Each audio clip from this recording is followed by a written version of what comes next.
Hello everyone, good morning সকলকে। কেমন আছো তোমরা সবাই? আশা করছি খুব ভালো আছো। আমিও খুব ভালো আছি। তান্নুরফি লাইফস্টাইল চ্যানেলে তোমাদের সকলকে স্বাগত জানাই। আমি অর্পিতা নিয়ে চলে এসেছি আরও একটি নতুন ভিডিও।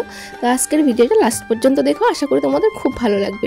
তো আমি সকাল সকাল ঘুম থেকে উঠে পড়েছি। উঠে এখানে দেখো আমাদের উঠানেই, আমাদের বাড়ির সামনেই উঠানেই বাবা কিছু পালং শাক, তারপর হচ্ছে কিছু কপি, ওলকপি এগুলো লাগিয়েছিল। তো সেগুলো আমি তুলতে এসেছি। মা এগুলো রান্না করবে আজকে।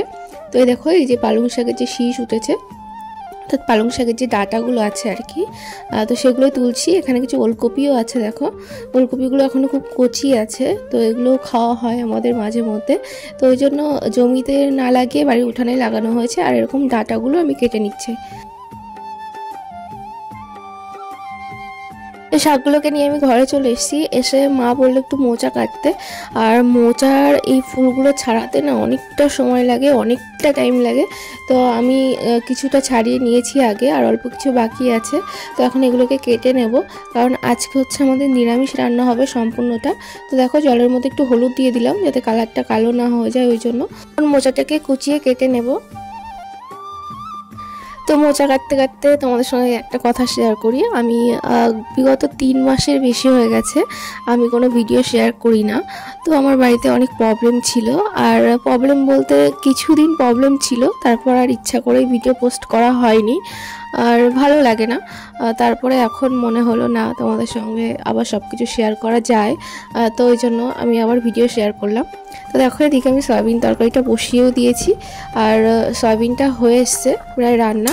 আর ওই সাইডে ডালটা আগে রান্না হয়ে গেছে, আর মা উনানে ডাটার চচ্চড়িটা করছে আর মোচার ঘন্টটা করছে। তো দেখো সয়াবিনটা হয়ে এসছে, সম্পূর্ণটাই নিরামিষ রান্না হচ্ছে আজকে। আর তোমাদের সকলকে শিবরাত্রি অনেক অনেক শুভেচ্ছা, যেহেতু আজকে শিবরাত্রি। আর এখানে দেখো ডালটা হয়ে গেছে। এখানে মুগ ডাল করা হয়েছে, যেহেতু আজকে নিরামিষ ওর জন্য মুসুর ডালটা করা হয়নি। আর এদিকে ডালটা আগে নামিয়ে রেখেছি, এখনও গরম আছে। আর সয়াবিনটাও নামিয়ে নিলাম। তো দেখো নিরামিষ সয়াবিন, একটু মটরশুঁটি দিয়ে দিয়েছিলাম। আমার সকালবেলা গরম ভাতের সঙ্গে এই কাঁচা টমেটো সিদ্ধ আর আলু সিদ্ধ দিয়ে একটা লঙ্কা দিয়ে মেখে খেতে খুব ভালো লাগে গরম ভাতের সঙ্গে। তো ওই জন্য আমি 2টো টমেটো আর একটা আলু সিদ্ধ দিয়ে দিয়েছিলাম। একটু টকটক লাগে, কিন্তু বেশ ভালো লাগে খেতে। তো তোমরা কে কে খাও এটা অবশ্যই জানিও। আমার না ভীষণই ভালো লাগে। ওই জন্য সব কিছু রান্নার পরেও আমি মাকে বলেছিলাম আমার জন্য একটু টমেটো আর আলু সিদ্ধ দিয়ে দিতে। তো মা সেটাই দিয়ে দিয়েছিল। এখন এটাকে আমি মাখিয়ে নিয়ে সকালের খাবারটা খেয়ে নেব। তো এখন বিকাল হয়ে গেছে। তো মা সকালবেলা ডাল ভিজিয়েছিল। এবছরের বড়ি দিতে আমাদের অনেকটাই লেট হয়ে গেছে। বলছিলাম না বাড়িতে কিছু সমস্যা ছিল, ওই কারণের জন্য আমাদের বড়ি দেওয়া হয়নি। তো ডালগুলো ভিজে গেছে। তো এখন আমি এই কুলোটার উপরে ডালগুলো জল ঝরিয়ে নিয়ে এগুলোকে ভালো করে ঘষতে হবে হাত দিয়ে, কারণ মেশিন থেকে খোসা তুলে নিয়ে আসা হয়নি এই বছর আমাদের। কারণ আগের বছর মেশিন থেকে খোসা তুলে নিয়ে আসার পর ডালগুলো একদমই বাজে দিয়েছিল। ওই জন্য আমাদের যেহেতু বাড়ির ডাল, ওই জন্য আমি এই কুলোর উপরে ডাল ভেজানোর পর এরকম হাত দিয়ে ঘষলে না খোসাগুলো একদম পরিষ্কারভাবে উঠে যায়। তো খোসা ওঠানোর পরে যেতে হবে ডালটা ধুতে। তো আমি এখন ডালের খোসাগুলো তুলে নিচ্ছি। তো এইভাবে ডলে ডলে হাত দিয়ে তারপরে খোসাটাকে তোলা হয়। এরকম ঘষলে না ডালের গায়ে যে খোসাটা লেগে থাকে ভেজানোর পর, সেটা খুব সহজেই ডালের থেকে উঠে আসে। তো দেখো এগুলো খোসা তোলা হয়ে গেছে, ওই জন্য আমি এই গামলাটার মধ্যে তুলে রাখলাম। আর কিছু বাকি আছে, এখনও বেশ অনেকটাই বাকি আছে। তো সেগুলোর খোসা আমি তুলে নিই, তারপরে মায়ের সঙ্গে যাব পুকুরে ডালের খোসা ধোয়ার জন্য। তো আমার ডালের খোসা তুলতে তুলতে বেশ অনেকটা সময় লেগে গেছিলো। ওই জন্য না এখন প্রায় সন্ধ্যা হতে চলেছে। তো আমি আর মা চলে এসেছি পুকুরে। তো মা খোসাগুলো ধুয়ে ফেলছে। এই দেখো এই পুকুরটাতে এসেছি। পুকুর বলতে নদী বলতে পারো। আগে পুকুর ছিল, তারপরে পুকুরের সাইড দিয়েই নদী ছিল। তো সেটা এখন অ্যাডজাস্ট হয়ে গেছে, ওই জন্য এখন পুরোটাই নদী। তো এই দেখো মা এইভাবে জল নিয়ে নিয়ে ডালের খোসাগুলো ধুয়ে ধুয়ে ফেলছে। আর এটা করতে অনেকটা সময় লাগে। তো প্রায় 1 ঘন্টার বেশি টাইম ধরে মা এইভাবে খোসাগুলো ধুয়েছে।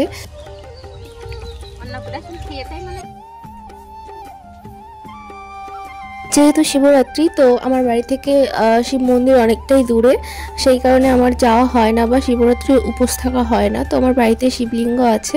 তো আমি আমার নিজের সামর্থ্য মতো যেমন পেরেছি তেমনভাবেই শিবের মাথায় জল ঢেলেছি। আমার বাড়িতে বসেই আমি পুজো দিয়েছি।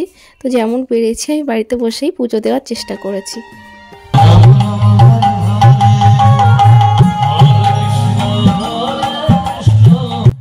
আমরা সন্ধ্যাবেলা চলে এসেছি মহোৎসবে। তো দেখো আমার বাড়ির সবাই এসছে, আমার মা আছে এখানে। তো এখানে প্রত্যেক বছরই মহোৎসব হয়, তো প্রচুর লোকজন আসে এখানটাতে, অনেক দূর থেকেও লোকজন আসে। আর এটা দেখো একটা শিব মন্দির, আর এইখানে দেখো প্রচুর লোকজন এসছে। আর আমার দিদির শাশুড়ি মা এখানে বসে আছে, আমার দিদির শাশুড়ি মা এসছে মানে আমার মাসিমণি। তো উনি এই মহোৎসব উপলক্ষে এসছে আমাদের বাড়িতে। তো দেখো এখানে অনেক লোকজন, প্রচুর লোকজন বিভিন্ন জায়গা থেকে আসে, আর সবাই এখানে বসে গান শুনছে। আর এখানে সব থেকে ভালো ব্যাপার হচ্ছে সন্ধ্যা আরতি। তো এখানে সন্ধ্যা আরতি দেখার জন্য সবাই অপেক্ষা করে থাকে। তো দেখো এই ছোটো ছোটো বাচ্চা মেয়েগুলো সুন্দর করে সেজেছে, শাড়ি পরেছে, হাতে মোমবাতি এবং শঙ্খ সব কিছু নিয়ে এরা এখানে কীর্তনের মঞ্চে আরতি করবে। তো এটা প্রত্যেক বছরই হয়।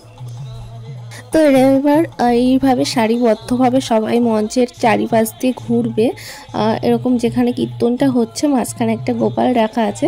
তো এই পুরো মঞ্চটা ওরা চারিদিক দিয়ে ঘুরবে আর আরতি করবে।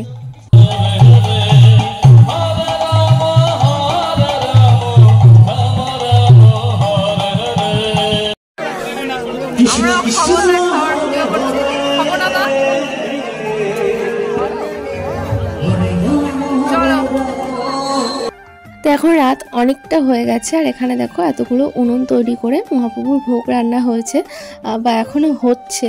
তো বেশিরভাগটাই হয়ে গেছে, যেহেতু রাত অনেকটা হয়ে গেছে। তো আমরাও চলে এসেছি মহাপ্রভুর ভোগ নিতে। তো দেখো আমরা বসে পড়েছি ভোগ প্রসাদ গ্রহণের জন্য। আর আমার এই মহাপ্রভুর ভোগ প্রসাদ খেতে না যেমনই হোক না কেন ভীষণই ভালো লাগে। তো আমরা এখন খাওয়া দাওয়া করে চলে যাব বাড়িতে। তাহলে চলো আজকের মতো ভিডিওটা এখানেই শেষ করছি। দেখা হবে নতুন কোনো একটা ভিডিওর সঙ্গে। ততক্ষণ তোমরা ভালো থেকো, সুস্থ থেকো। আর আমার ভিডিও ভালো লাগলে প্লিজ লাইক, কমেন্ট, শেয়ার করো।